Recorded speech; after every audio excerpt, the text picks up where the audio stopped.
Hello there, good morning to you and welcome to Wake Up News live on Globe TV with me, Sandra BOAHEN.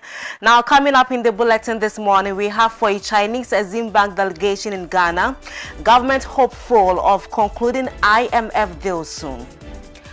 And also first-year student report to various SHS and TVET institutions following their placement under the computerized school selection and placement system of the Ghana Education Service.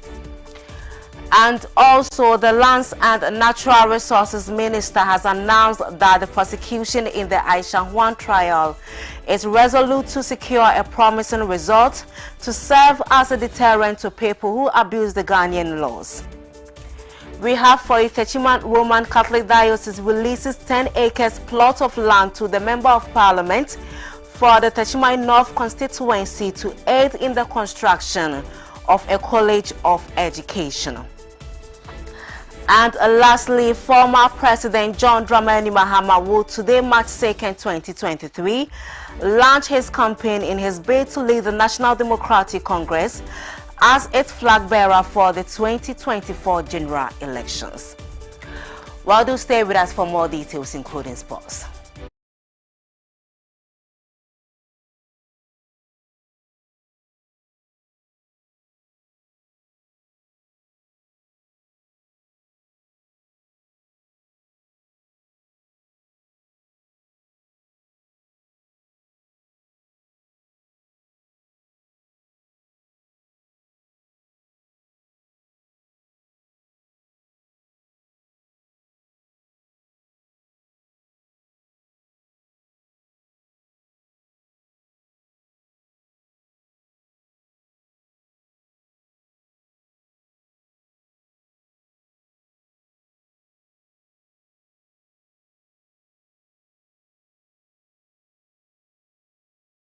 Very much for your time with us this morning. Let's start with the Lands and Natural Resources Minister Samuel Abujinapo has announced that the prosecution in the Aisha Huang trial is resolute to secure a promising result to serve as a deterrent to people who abuse the Ghanaian laws.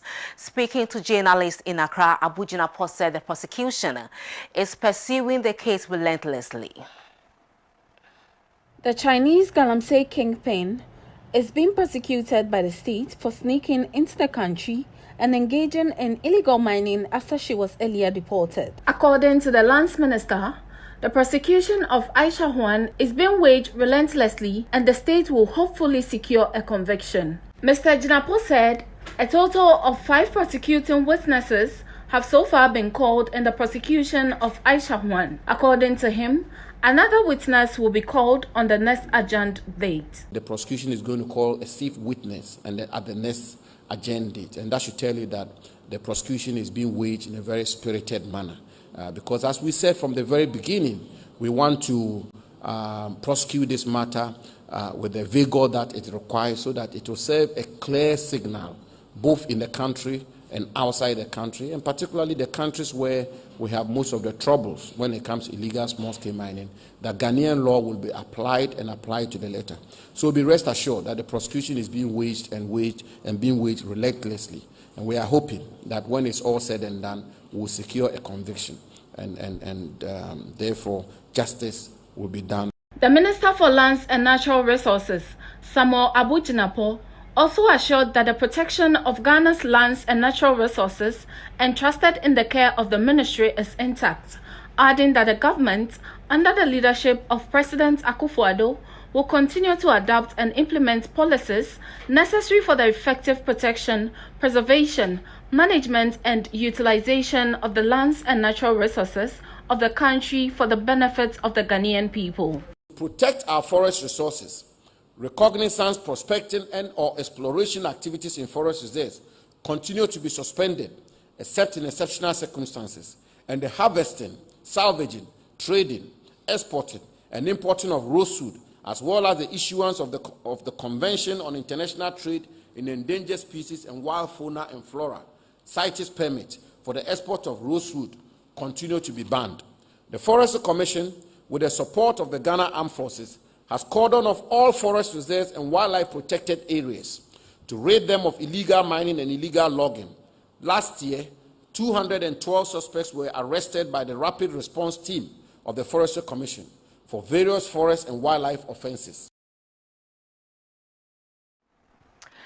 Now, first-year students started reporting to the various SHS and TVET institutions on Monday following their placement under the computerized school selection and placement system of the Ghana Education Service.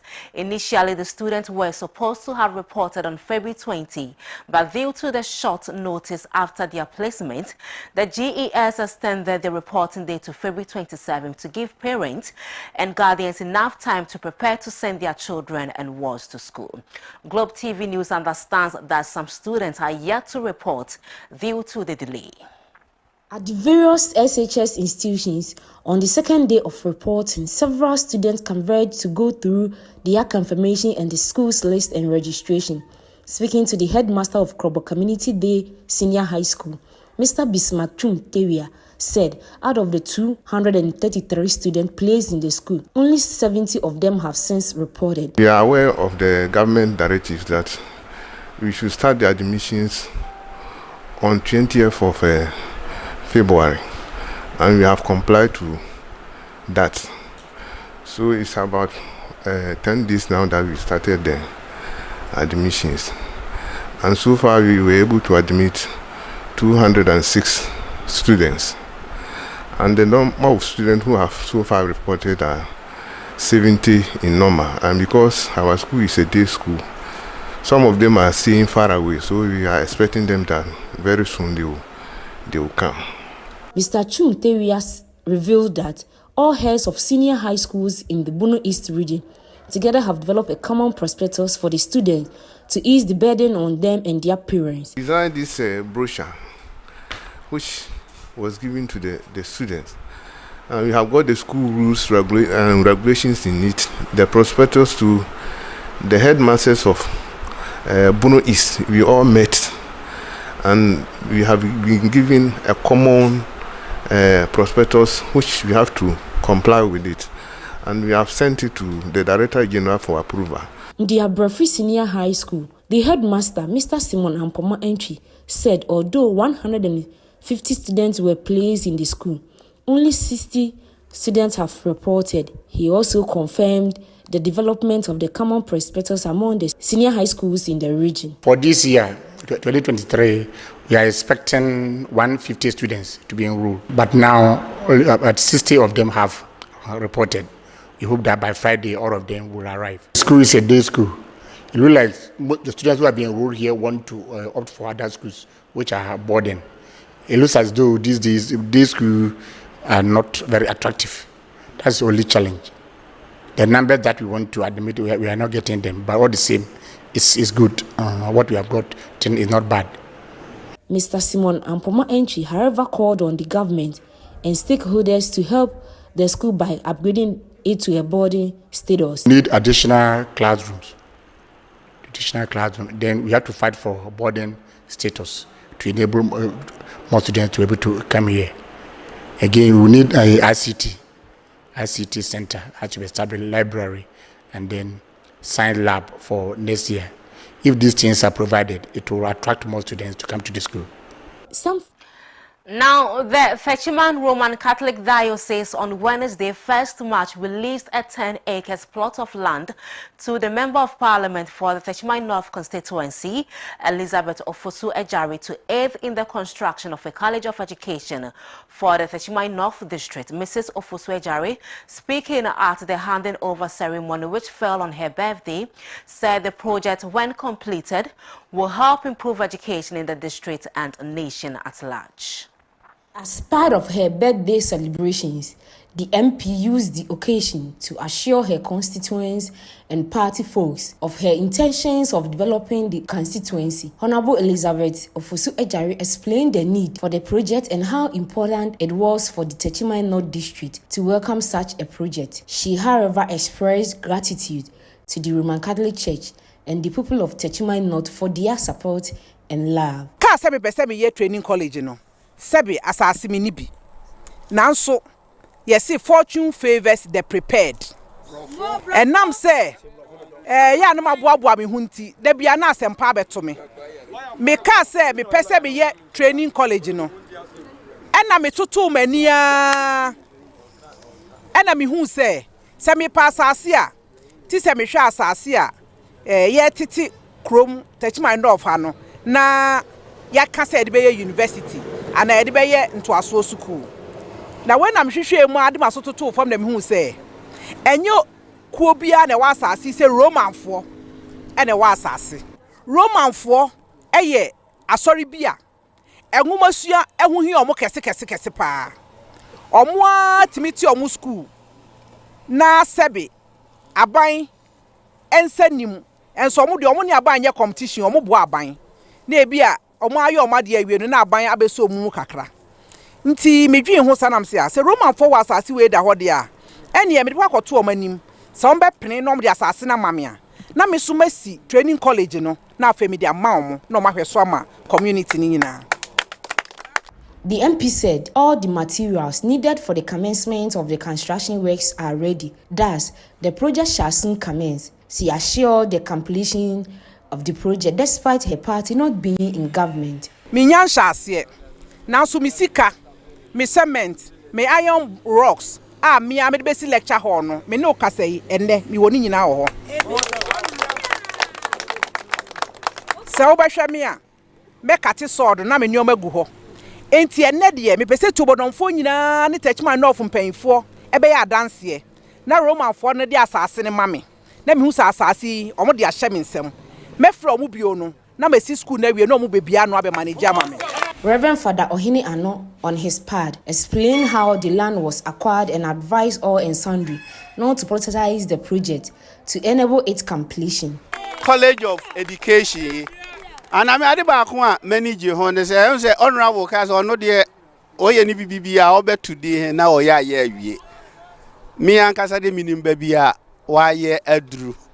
Homes and I mean, ma assassins who had the bankrata 70 BBA, the Amenonani, yeah, Ababedru Sabre. Timinim say 10 acres, dear, yeah, you say a day, College of Education, ever high say. The Bono East Regional Chairman for the NDC, Yunas Owusu, also expressed his profound gratitude to the MP and the Roman Catholic Church for the kind gesture. My entire Mammy Lisbeth of Oswaya Rechi. She said, Abattoir, Yetono, Ghana ha baton, Umpoyasi in our baton. Obia could delay mutu about the primpuntu the corn passasso. Nasa Yako delay mo atu about the man Lisbeth of Oswaya. Nayatu Abamano. Now on call baby, na yan twem puntu dodo a wode abatetima no for hanoma. Na sefata se ye to ano so na san to ano so biem wombra.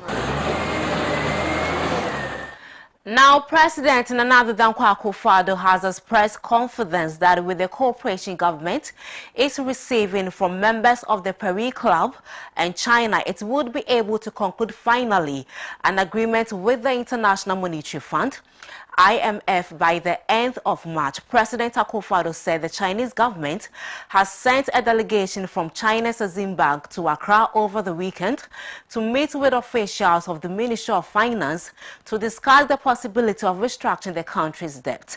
According to the International Institute of Finance, Ghana owes about $13 billion in Eurobonds and $4 billion to bilateral loans as of September 2022, of which $1.7 billion is owed to China alone. We acknowledge the reality of the fact that our economy is in considerable difficulty.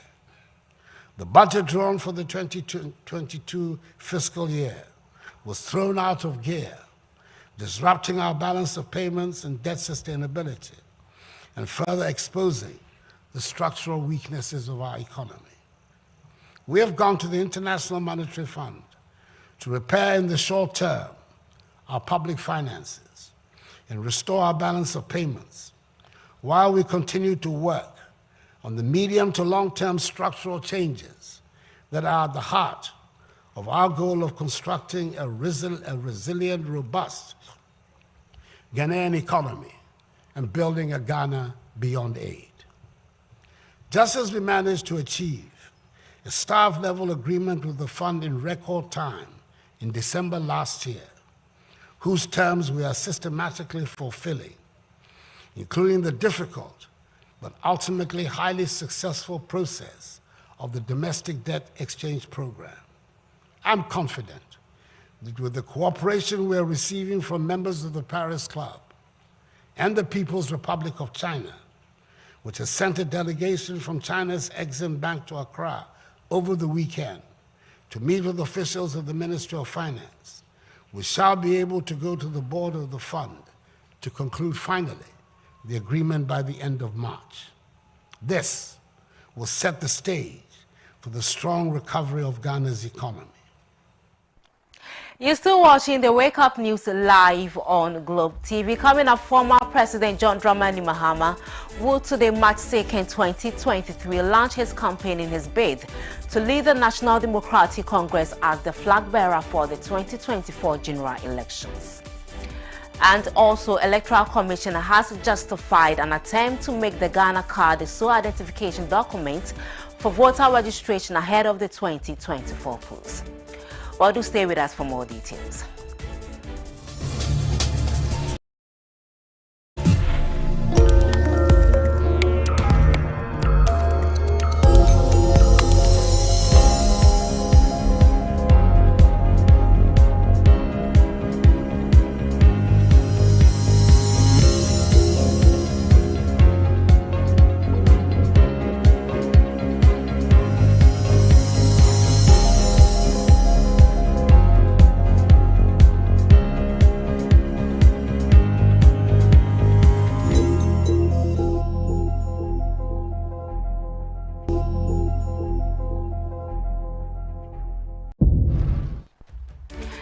You welcome back. Now, the chairperson of the Electoral Commission, Jane Mensah, has justified her commission's attempt to make the Ghana card the sole identification document for voter registration ahead of the 2024 polls.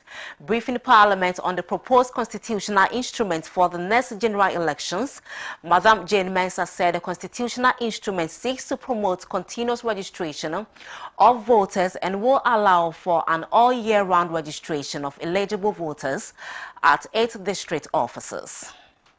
The draft constitutional instrument entitled Public Elections Registration of Voters Regulations 2021 has sparked controversy, especially the section that sought to make the Ghana card the sole form of identification for eligible voters to get onto the National Register. According to the chairperson of the Electoral Commission, under the new CI, anyone who turns 18 can easily walk onto any of the CE's district offices and register to vote. She said the main advantage of this is that potential voters can register anytime and any day, and eligible persons will be at liberty to do it at their leisure because it will be an all-year-round activity. Mr. Speaker, with the NIA assurance that it will commence its card issuance in a matter of weeks, we encourage those who do not have the card to begin the process of acquiring the card to enable them register as voters.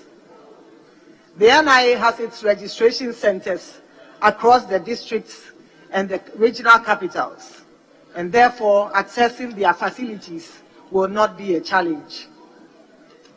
Additionally, since the card is acquired at the age of 15, we encourage any Ghanaian who will turn 18 in 2023 and 2024 and who is interested in voting in the country's election to visit the nearest NIA registration center and register for the Ghana card to enable. And now, former President John Dramani Mahama will today, March 2nd, launch his campaign in his bid to lead the National Democratic Congress as its flag bearer for the 2024 general elections. Mahama announced this in a post on social media on Tuesday, February 28, 2023, the largest opposition party, NDC, opened nominations for presidential aspirants on February 22nd and closed it on February 24th. The former president is contested the NDC flag bearership race with 3 other personalities, including former Finance Minister Dr. Kwabena Dufour, former mayor of Kumasi, Kwadwo Bonsu, and 43-year-old businessman based in the United Kingdom, Ernest Kobia. The John Mahama 2023 campaign launched that Building Ghana We Want Together will be held at the City Auditorium at the University of Health and Allied Sciences in Ho in the Volta region, which is the stronghold of the NDC. Meanwhile, the party is expected to hold its presidential primaries on May 6, 2023. Now, in Nigeria, after fighting military rule, escaping into exile and being one of the founding members of the country's democracy in 1999, Mr. Bola Tinubu has finally won presidential elections to lead the country as president. Mr. Tinubu now has the task of solving Nigeria's problems, economic stagnation and growing insecurity around the country, from an Islamist insurgency in the northeast to a nationwide crisis of kidnapping for ransom and separatist attacks in the southeast, has since accepted the outcome of the results. The 70-year-old veteran politician Bola Tinubu won most states in his home region of the southwest, where he is known as a political godfather. Now, here in Ghana, the win for Mr. Tinubu has become a major concern among many as they raise doubt about whether Nigeria's election may have an impact on the 2024 general elections.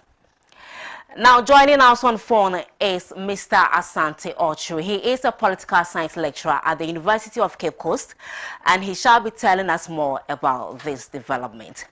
Mr. Asante, thank you for joining us this morning. Thank you, and good morning. As political analyst, not a political science lecturer.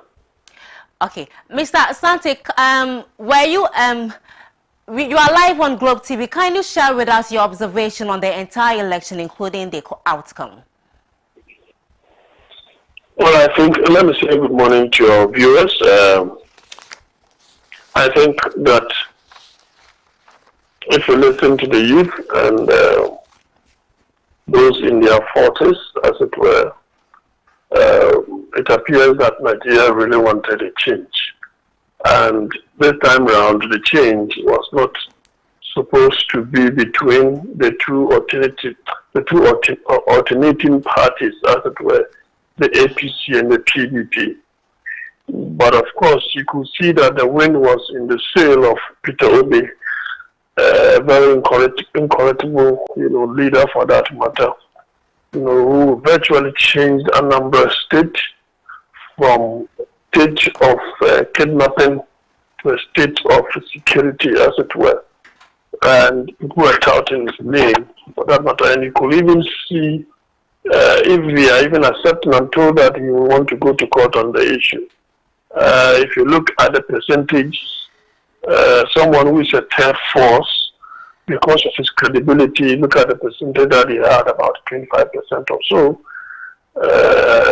and then that of PDP 29, and that of APC, the president-elect, Tinubu, I think about 36% or so.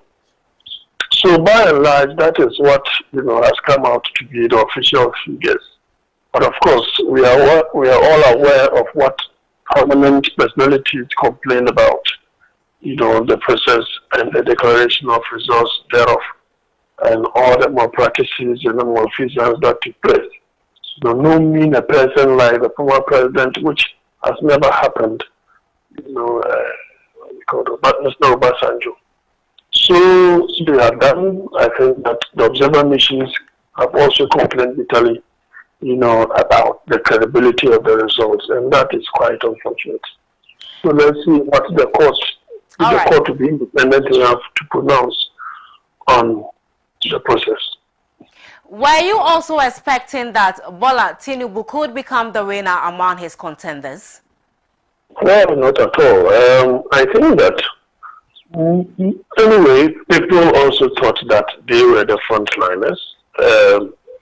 But if frontliners could even lose their home where they have been governors, for example, the whole Lagos city, was under Tinubu, and he lost that.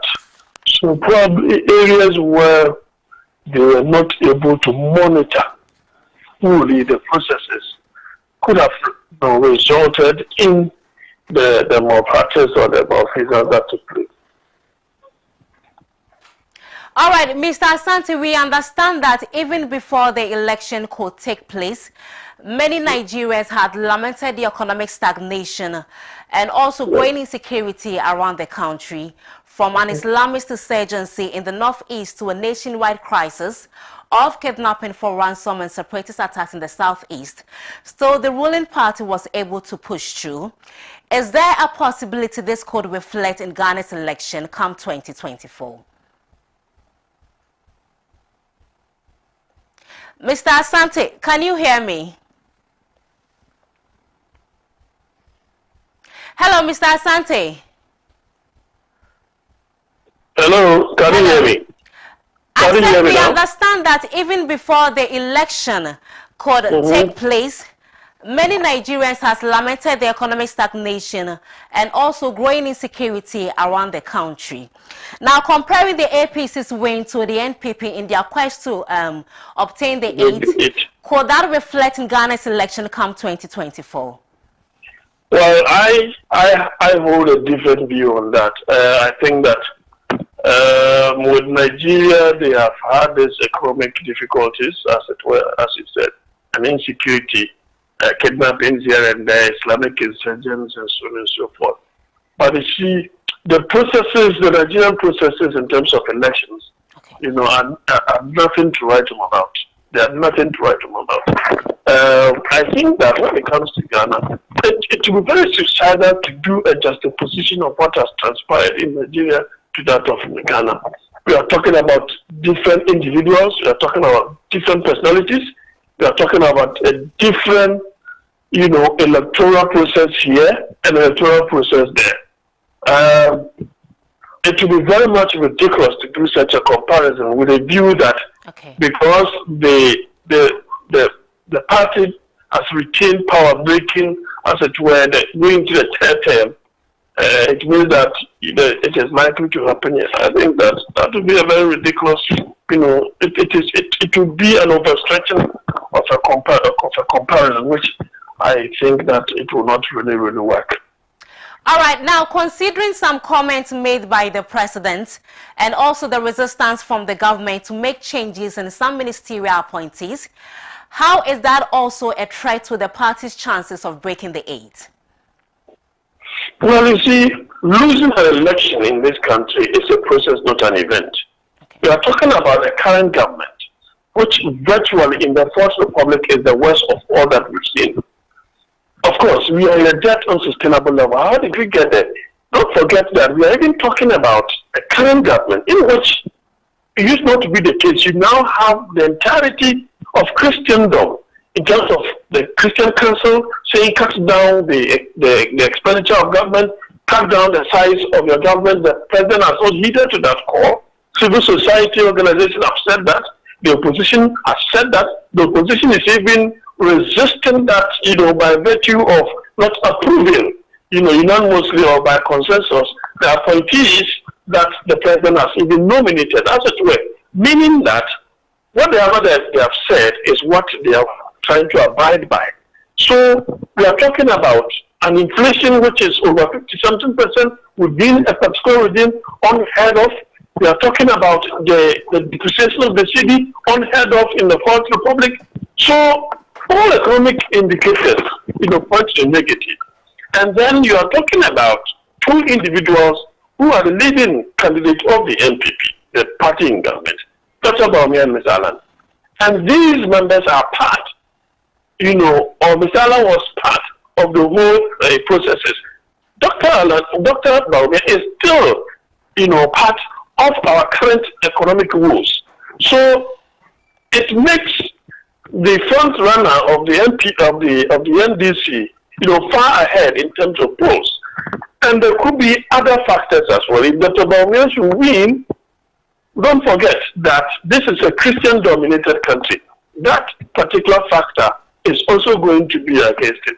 If Alan wins, he's part of a team. I've always said that Alan probably could be someone who may be able to reduce the extent, probably, of how the NPP is likely to lose the 2024 elections.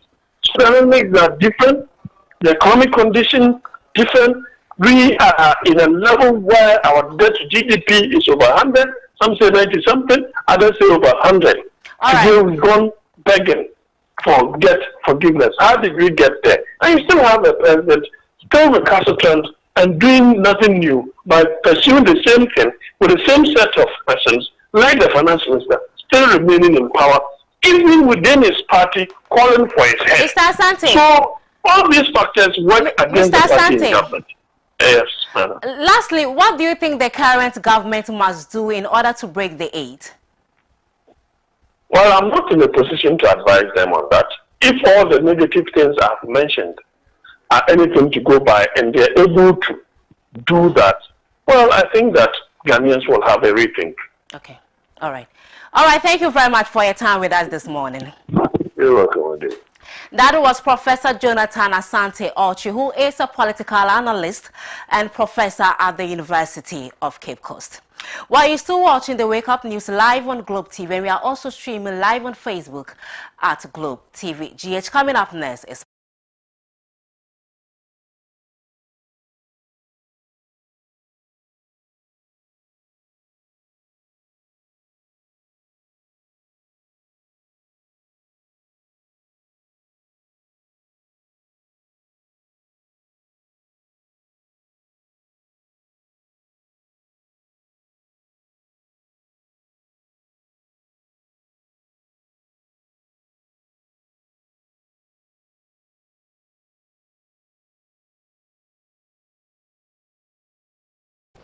Hello, good morning. It's now time for sports.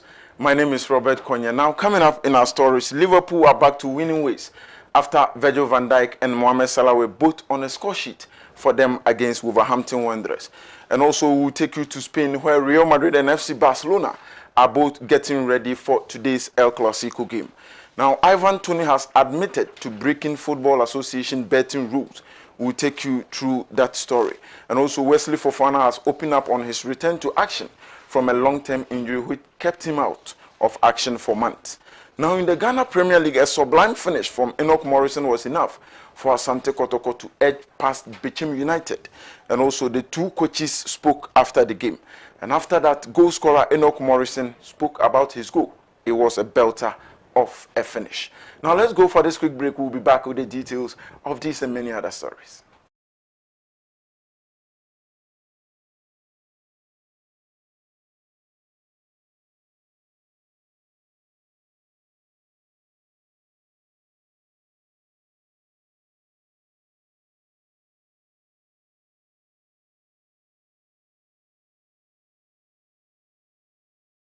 You're welcome back. Now let's begin from the European Games. Liverpool won by 2-0 against Wolverhampton Wanderers, and also Arsenal beat Everton by 4-0. Manchester United from a goal down won against West Ham United.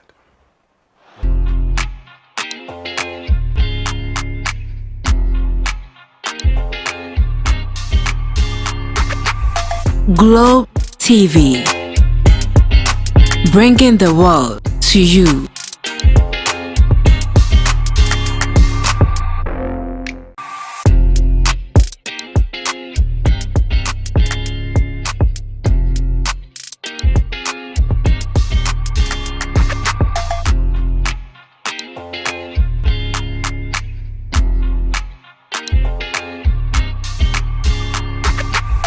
Globe TV, bringing the world to you.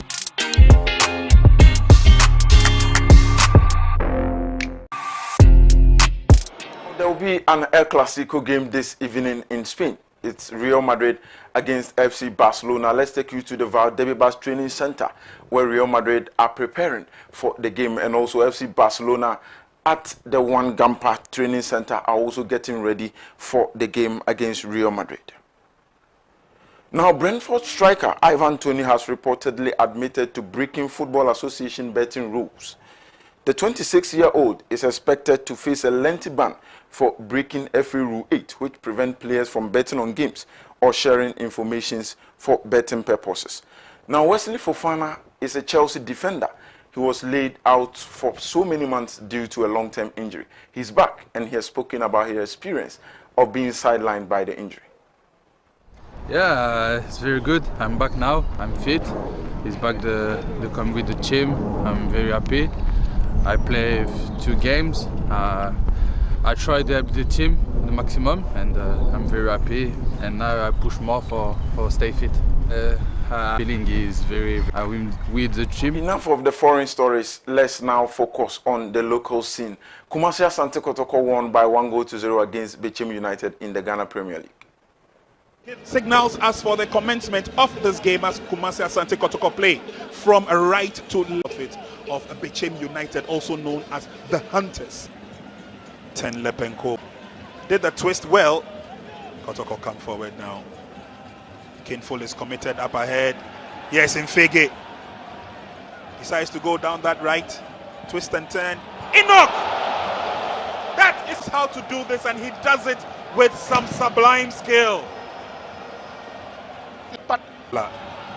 So that was the beautiful goal from Enoch Morrison.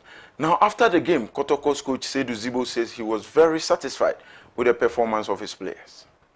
Effectivement, j'ai dit au début que nous sommes venus pour gagner cet après-midi parce qu'on avait fait un match nul, le premier match, la phase de retour. Aujourd'hui, on devrait gagner, on devrait tout faire pour gagner cet après-midi. Et les jeunes ont bien joué et ils ont créé beaucoup d'occasions. Ben, on a pu marquer un et on remercie Dieu. Je pense que c'est bon à prendre. Yeah, we prepare very well for this very match. From your first question that you asked, and we said no, we are going to determine and play this game and win. Though they have done well, we lost 2 points away against Swatreman. So Kasim Mengel is the coach for Bechem United. He shared what accounted for the defeat against Kotoko. We were not playing our normal game that we play until we considered the goal before they started playing what normally we do play. So I say it's unfortunate we considered that early goal. It was a mistake from the goalkeeper. Where he was, they shouldn't have scored at the first goal. It has happened. We got to some stage, you saw we were playing the ball. And they were rather ballooning the ball up front. So the goal scorer Enoch Morrison opened up on how he managed to score such a fantastic goal. First of all, I give thanks to God Almighty for giving us this win.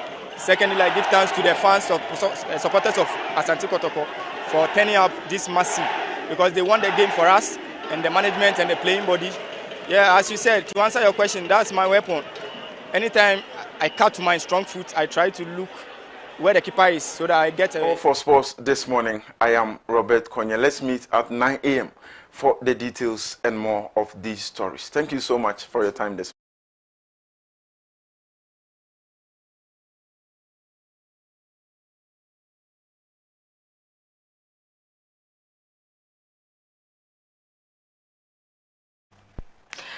You welcome back. Let's take a recap of the headlines. Chinese Zimbabwe delegation in Ghana. Government hopeful of concluding IMF deal soon. Also, first-year students report to various SHS anti-vet institutions following their placement under the computerized school selection and placement system of the Ghana Education Service. Well, thank you so much for your time with us this morning. I am Sandra Edu Buain. Coming up next is Yes and No Saying.